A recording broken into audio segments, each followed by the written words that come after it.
నేను చెప్తున్నది ఒక భక్తుని జీవితంలో జరిగిన అద్భుతమైన నిజమైన సంఘటన.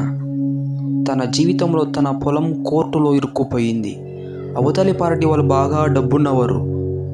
కోర్టు సమయాన్ని వృధా చేస్తూ వాయిదాల మీద వాయిదా వేస్తూ 4-5 ఏళ్ళు పెండింగ్లో ఉండిపోయింది. తన కూలి పనులు చేస్తూ ఇంటిని పోషించి మిగతా కోర్టుకే ఖర్చు పెట్టేవాడు. అలా ఒకరోజు కోర్టు నుండి ఇంటికి వస్తుండగా ఒక గుడి దగ్గర కూర్చొని ఆలోచన చేస్తుండేవాడు. అది చూచిన అయ్యప్ప మాల ధరించిన గురుస్వామి, ఏంటి నాయనా ఇలా కూర్చుని ఆలోచిస్తున్నావు, ఏమి అయింది అని అడిగాడు. జరిగినదంతా గురుస్వామికి వివరించాడు.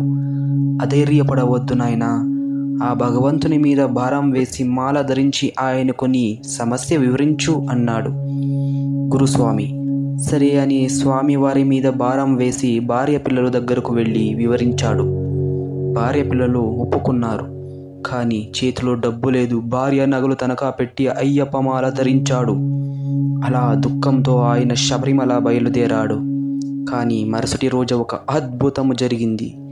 శబరిమల అయ్యప్పను దర్శనం చేసుకున్న భక్తుడు ఒక చెట్టు క్రింద కూర్చున్నాడు. అంతలో ఫోన్ మ్రోగింది. కానీ భయంతో ఫోను ఎత్తాడు. ఫోన్లో తన భార్య, ఏవండి, మన భూమి మనకి దక్కింది, కోర్టు తీర్పు మనకు అనుకూలంగా వచ్చింది అని ఆతృతతో తడబడుతూ చెప్పింది.